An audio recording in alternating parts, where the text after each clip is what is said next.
Hello and welcome back to First Secrets. Right now I'm in a dry valley. It's not a rainy season and this is dry valley.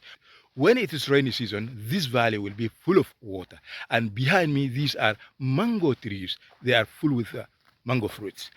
And the most important thing that I want to highlight is a growth mindset.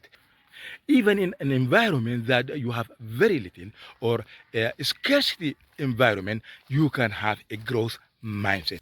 And in order to have a growth mindset, you need to be a key person of influence.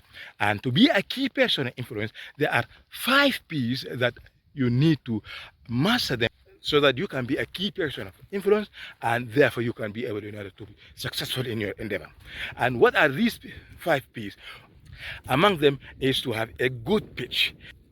And in order to see all these 5 P's, I am going to link a short video to this video where you can get in detail what are these 5 P's. If you get value out of this video, don't forget to like it and also share with your friends and other people.